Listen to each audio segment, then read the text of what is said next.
नमस्कार दोस्तों, स्वागत है आपका हमारे यूट्यूब चैनल पर। जैसा कि हमने अपनी पिछली वीडियो में डाल्टन का परमाणु सिद्धांत पढ़ा था, तो डाल्टन का परमाणु सिद्धांत में बहुत सारी कमियां रह गई थीं, जिसको बाद में जे थॉमसन ने अपना सिद्धांत दिया। उसमें भी बहुत सारी कमियां के बाद रदरफोर्ड ने दिया, और रदरफोर्ड के जो कमी रह गई थी उनके सिद्धांत में, उसके बाद जो मेन और मुख्य मॉडल था वो था बोर का परमाणु मॉडल। तो आज हम अपने इस वीडियो में बोर के परमाणु मॉडल के बारे में पढ़ेंगे। तो चलिए वीडियो शुरू करते हैं। तो सबसे पहले बोर का परमाणु मॉडल समझते हैं। तो परमाणु का जो बोहर मॉडल था वो नील्स बोहर द्वारा दिया गया था। किसके द्वारा दिया गया था? नील्स बोहर के द्वारा दिया गया था। नील्स बोहर ने 1915 में ये मॉडल प्रस्तावित किया था, और ये रदरफोर्ड का जो परमाणु मॉडल था उसमें संशोधन करके अस्तित्व में आया था। इसका रदरफोर्ड के परमाणु मॉडल में तो जो बोहर सिद्धांत ने बताया कि जो इलेक्ट्रॉन होते हैं वो निश्चित कक्षकों यानी कोषों में गति करते हैं। इलेक्ट्रॉन होते हैं वो निश्चित कोषों में गति करते हैं। उन्होंने यह भी बताया कि प्रत्येक कक्षक और कोष की एक निश्चित ऊर्जा होती है। उन्होंने बताया, बोर ने बताया कि जो कक्षक होता है जिसमें इलेक्ट्रॉन गति करते हैं, तो हर कोष की एक निश्चित ऊर्जा होती है, यानी कि हर कोष की अलग अलग ऊर्जा होती है। तो बोर के मॉडल में एक छोटा नाभिक भी होता है। तो जो रदरफोर्ड का जो मॉडल था उसमें उन्होंने नाभिक बताया था, और जो डाल्टन थे और उन्होंने नाभिक का जिक्र अपने मॉडल में नहीं किया गया था। तो बोर के मॉडल में एक छोटा नाभिक होता है जो ऋणात्मक इलेक्ट्रॉनों से घिरा हुआ होता है, और जो नाभिक के चारों ओर कक्षाओं में घूमते रहते हैं। तो जो नाभिक से दूर स्थित इलेक्ट्रॉन होते हैं उनमें ऊर्जा अधिक होती है, और जो नाभिक के पास में होते हैं उनमें ऊर्जा कम होती है। ऐसा क्यों होता है? इसलिए होता है, चलो हम आपको बताते हैं। तो जैसा कि आप ये फिगर देखिए, तो इसमें जो बीच में जो है वो है नाभिक।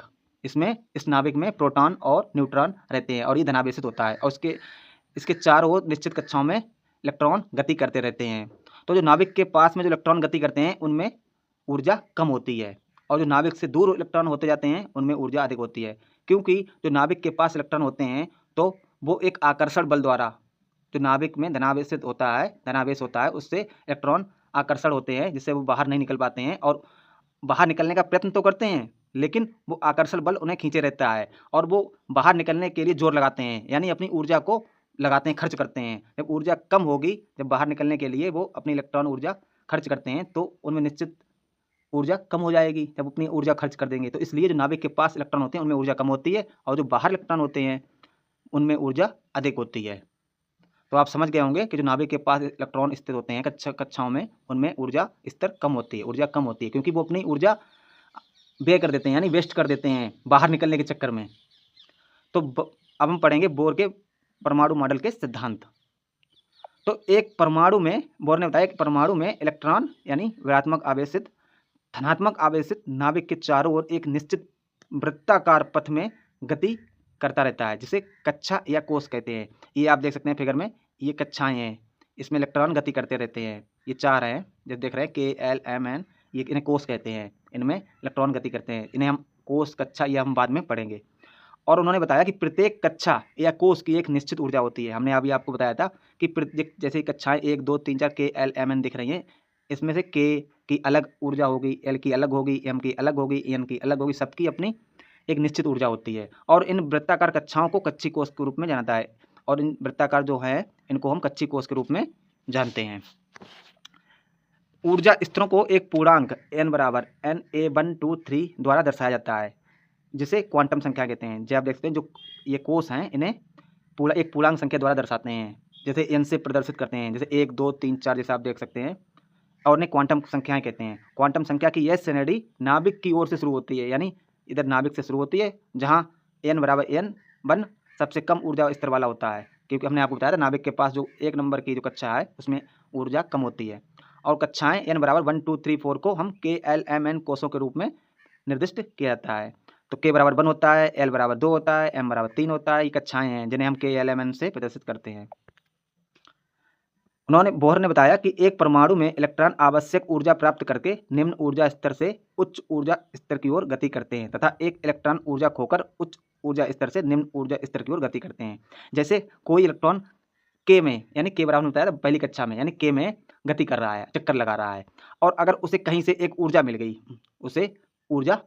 तो उसमें ऊर्जा बढ़ जाएगी, और तुरंत वो K से L में पहुंच जाएगा, या L से M पहुंच जाएगा, यानी कि अपने उच्च ऊर्जा स्तर वाले में तुरंत पहुंच जाएगा कूद के, क्योंकि उसको कहीं से ताकत मिली, ऊर्जा मिली, तो तुरंत वो लपक के दूसरे अपने से ऊंचे वाले में तुरंत पहुंच जाएगा।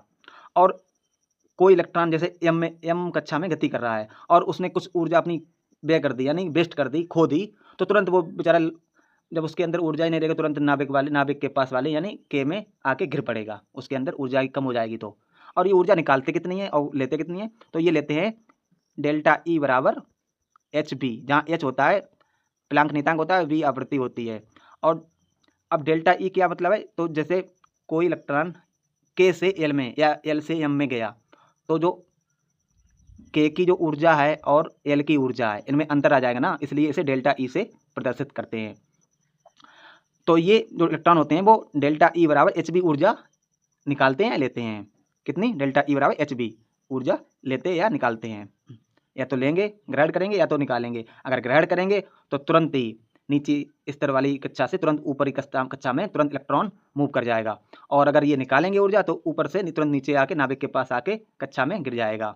तो कितनी ऊर्जा, डेल्टा ई बराबर एच वी। तो आप समझ तो गए होंगे।